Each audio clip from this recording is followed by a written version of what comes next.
Number 1. The prank. I don't know if people still do this or not, but I recall when I was younger that we had this lame prank we would pull on people. You would call up the pizza delivery place, order a pizza, and have it delivered to someone who did not order the pizza.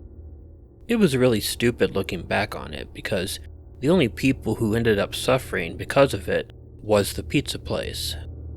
But I do remember it being a prank that a lot of people did back in the 1980s. I'm guessing now, with most people paying for their pizza online, that it does not happen nearly as often. Now, I only did this once. When we get to the end of the story, you'll realize why I ever only did this once. It turned into one of the, if not the, worst experiences of my life. It was a Friday evening, and I had some friends over. I was still in high school, and my parents had gone out for the evening. One of our friends, Todd, was unable to come and hang out because he had to work. He had a job delivering pizzas. Well, after hanging out and laughing and breaking into my parents' liquor cabinet, we decided to play the delivery prank on Todd. There was an old abandoned house in our neighborhood. We chose to call up, order a pizza, and have it delivered to that house. We knew Todd would be the delivery boy because he was the only one working that night. The house was pretty creepy, and we thought it would just give him a bad scare. Now, the only thing about doing the prank like this was that we really didn't get to see anything that happened. Until we saw Todd again, and then we would be able to make jokes at him or whatever. We wouldn't know what happened. So we called up, ordered a deep dish pizza, and gave the address of the abandoned house. Now, we actually expected that Todd would realize what had happened, and that he would contact us. You know, it was just friendly ribbing and all. And we all pulled pranks on each other all the time. It was nothing unusual, really. But a couple hours went by, and we didn't hear anything at all. This was in the 1980s, so Todd didn't have a cell phone to call us, and caller ID didn't exist yet either. We all figured that perhaps Todd had just thought it had nothing to do with any of us, and that is why he didn't contact us.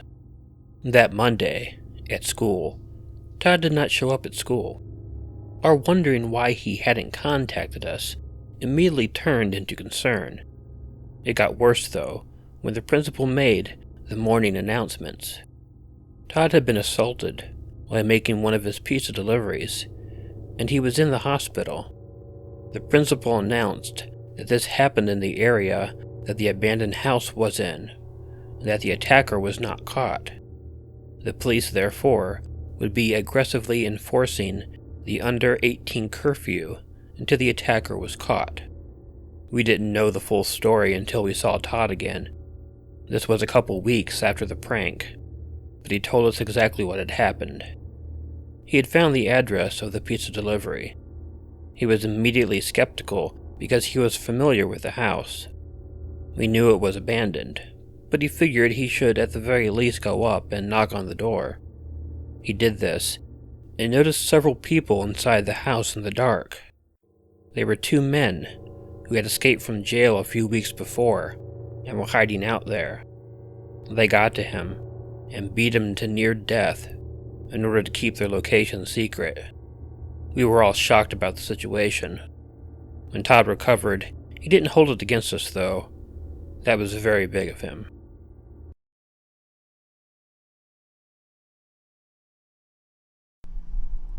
This happened several years ago.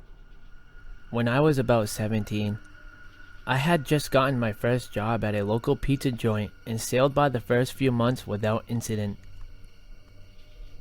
One particular night, I was closing shop with my manager, who I'll refer to as Evelyn. She and I were getting close to finishing up, and one of my last tasks was to take out the trash and old used pizza boxes to the dumpster.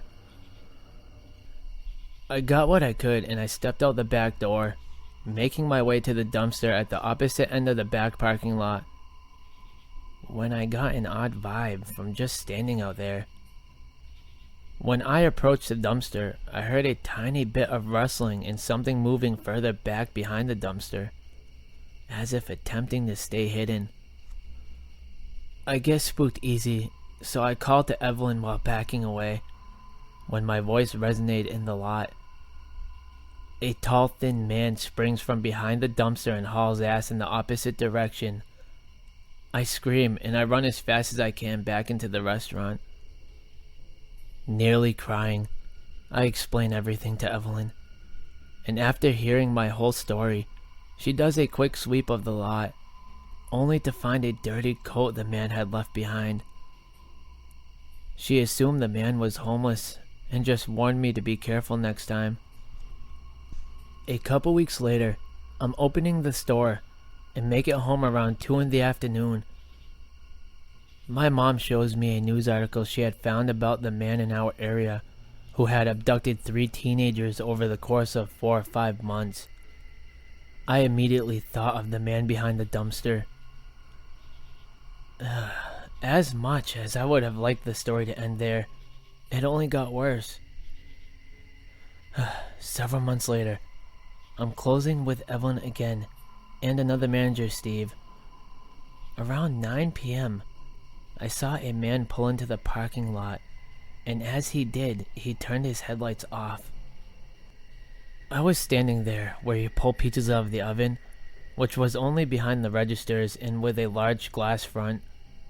I was clearly able to see the man as he slowly pulled in. I was uneasy, but didn't say much about it as I still had work to do.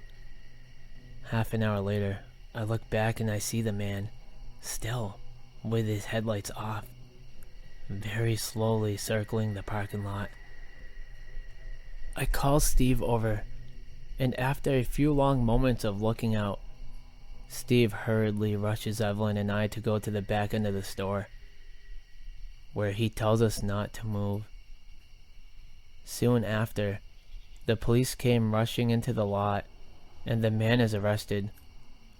After Evelyn and I came out, Steve explained to me that as he was looking out the window, the man parked, opened the trunk of his car, and pulled out a long rope, a cloth, and a large knife. Steve dialed the police and the man circled around the building to the back lot. That man was hoping I would come out there again. I quit that job not long afterward. Creepy pizza stalker. Let's not meet again.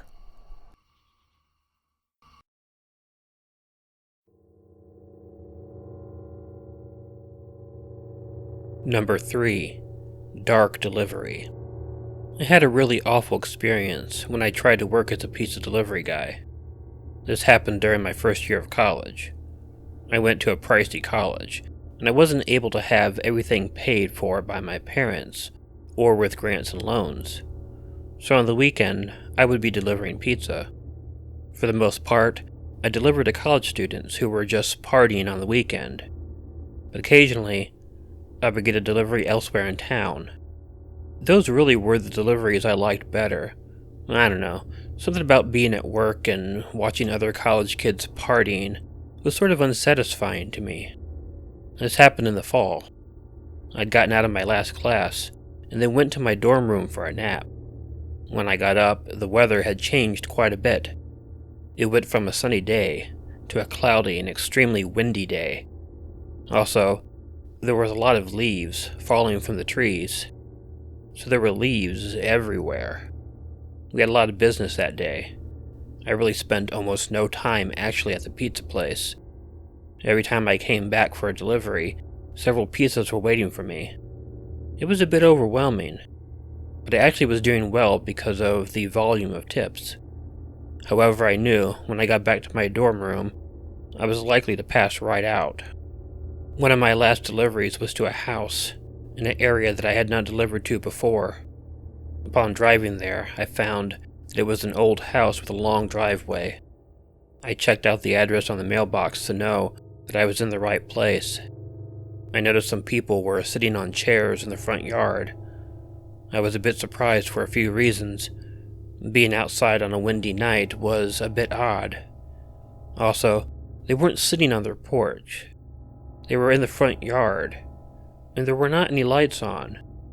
Anyway, I drove up the driveway and got out of the car. There were about 5 people sitting there.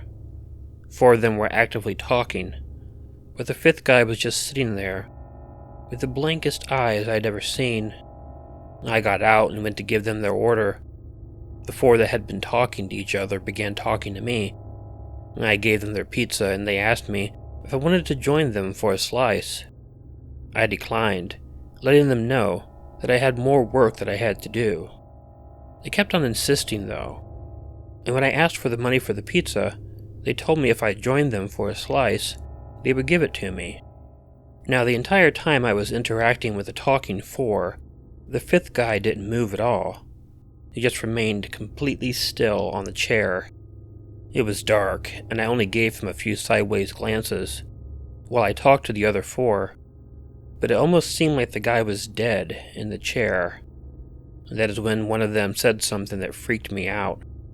"Just roll the body out of that chair over there and sit down and join us for a slice. Then we'll pay you for the pizza." And this was just too weird, and I couldn't wait for the money. I just wanted to get back to my car and get as far away from that house as I could.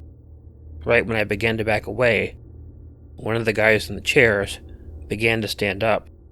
He, however, must have had a lot to drink because he stumbled a little bit. I hurried back to my car and put it in reverse. 2 of the 4 guys stood up and very slowly approached the car.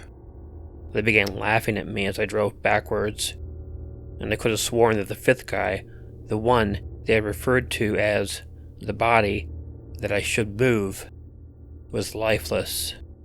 The other 4 didn't pursue me, not that they could anyway. I anonymously placed a call to the police in case something bad had happened, but I didn't want to know anything beyond that. Going forward, I didn't have much of a problem delivering to partying students anymore. Hey all, Killer Orange Cat here. Sorry again for the time between videos. As most of you know, it's been a hectic time over here. Fortunately, a few good things have happened, and hopefully we'll be on a good luck streak going forward. Thank you to everyone who donated to the GoFundMe, and I will definitely pay every dollar forward when I can by donating to other causes. So, those who donated, feel good that your donations will help more than just one person. Please subscribe to the Grimtale Brothers if you haven't already. It's a great channel and they're good friends of mine. If you like this video, please let me know by hitting the like button.